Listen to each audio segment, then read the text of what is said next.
Kuharap semua dalam keadaan yang baik-baik saja. Saat ini kita akan memulaikan kegiatan belajar mengajar. Namun sebelum itu kita akan memulainya dengan berdoa.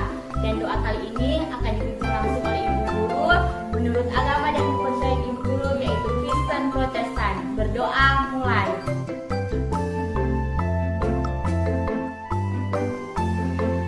Berdoa selesai.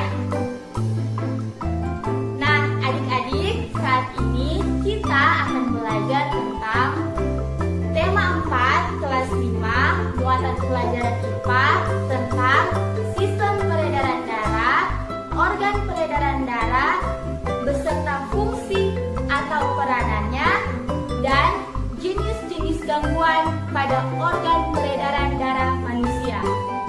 Nah, adik-adik, pernahkah kalian saat beraktivitas di rumah, lalu tiba-tiba kalian itu terjatuh, kemudian terluka? Saat terluka itu, apakah ada cairan merah yang keluar pada luka tersebut? Ada yang tahu cairan berwarna merah itu disebut dengan apa?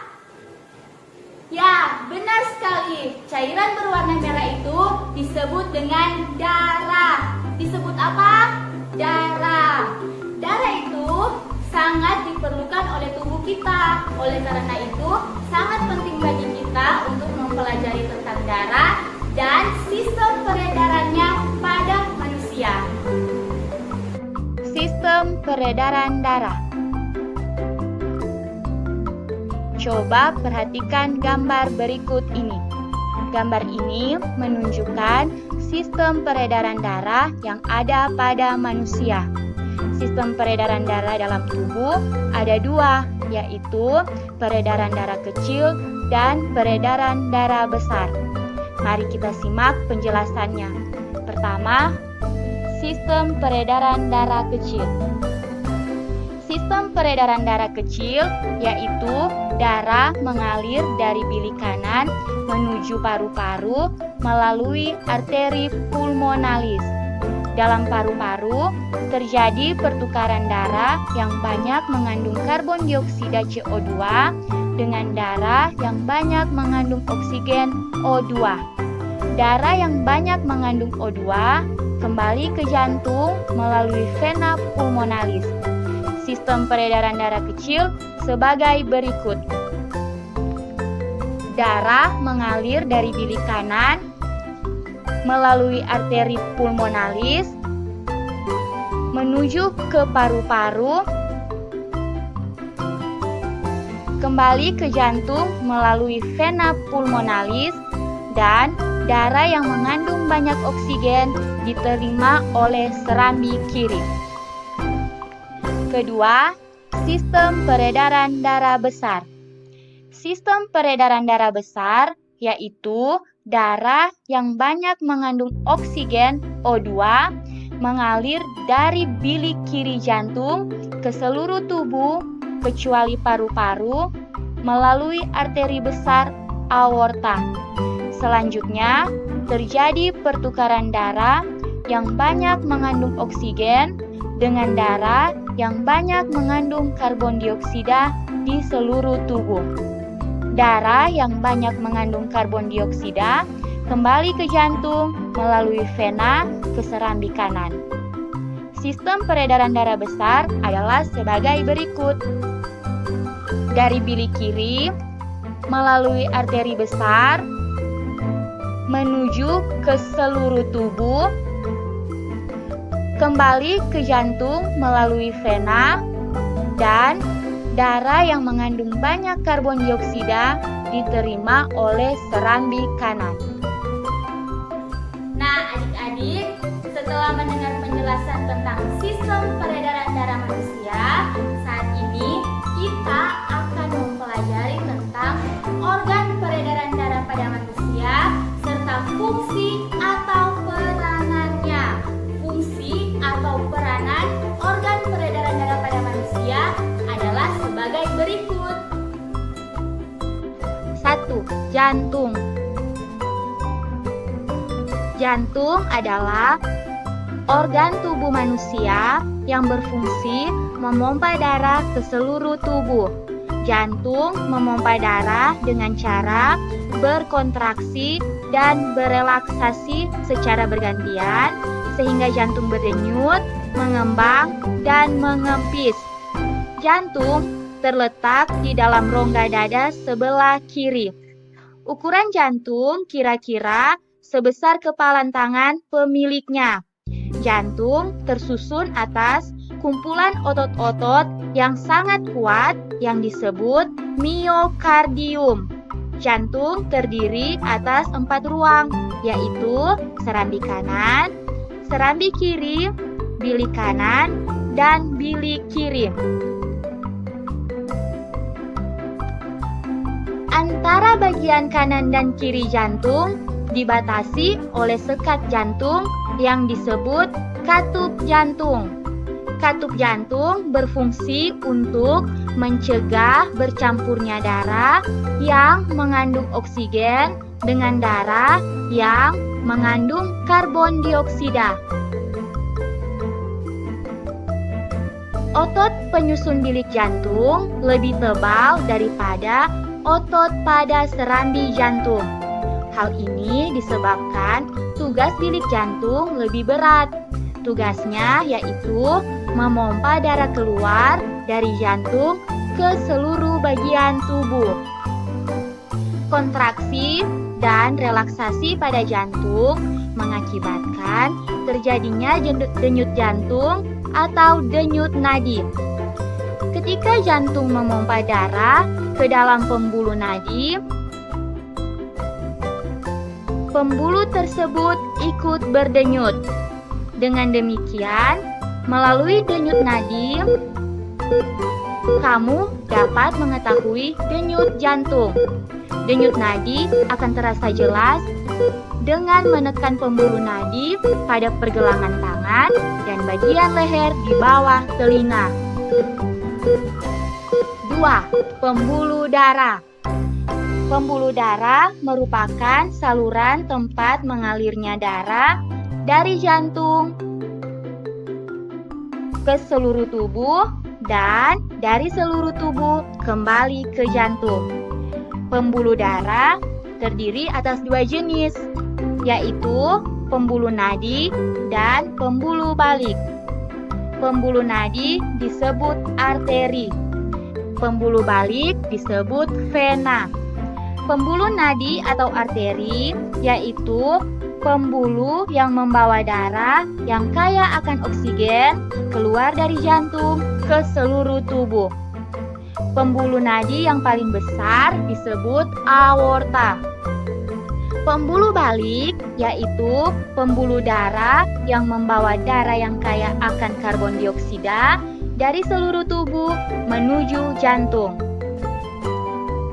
Pembuluh nadi dan pembuluh balik bercabang-cabang. Ujung cabang pembuluh terkecil disebut pembuluh kapiler. Pembuluh kapiler sangat halus, berdinding tipis, dan berpori. Dalam pembuluh kapiler ini terjadi pertukaran 2 zat, yaitu antara oksigen dan karbon dioksida. Panjang seluruh pembuluh darah manusia jika dihubungkan dari satu ujung ke ujung yang lain dapat mencapai sekitar 160.000 km.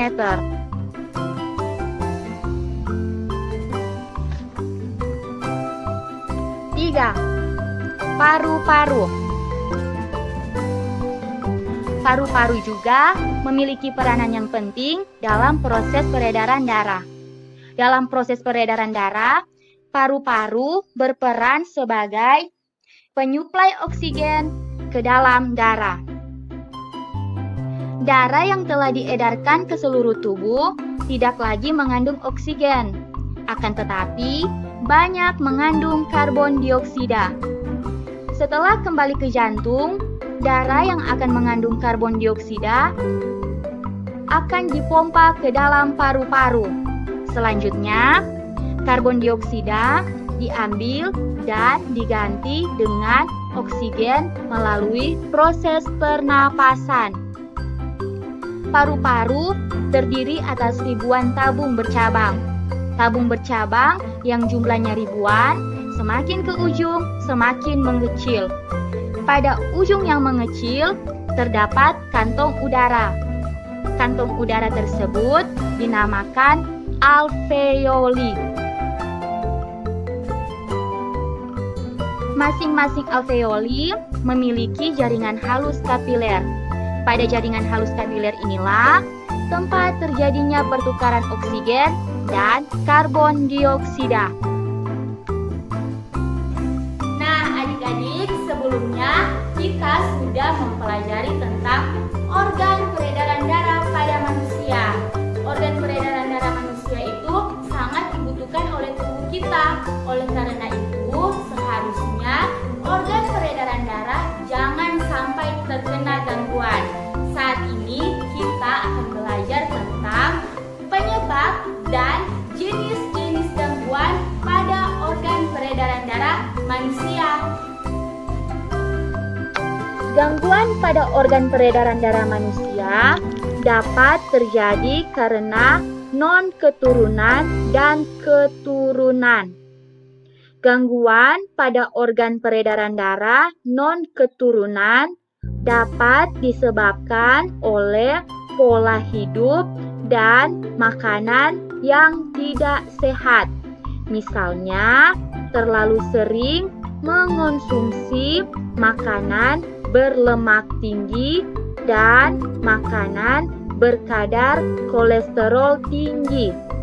Berikut ini beberapa contoh gangguan pada organ peredaran darah manusia non-keturunan.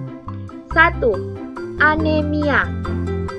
Gangguan ini disebabkan rendahnya kadar Hb atau hemoglobin dalam darah. Rendahnya kadar hemoglobin dapat disebabkan makanan yang dikonsumsi kurang mengandung zat besi. Ciri-ciri penderitanya adalah mudah lelah dan sering merasa pusing. 2. Tekanan darah rendah atau hipotensi. Gangguan ini disebabkan terjadinya penurunan tekanan darah. 3. Tekanan darah tinggi atau hipertensi. Gangguan ini disebabkan naiknya tekanan darah yang diantaranya diakibatkan oleh penyempitan pembuluh darah. 4.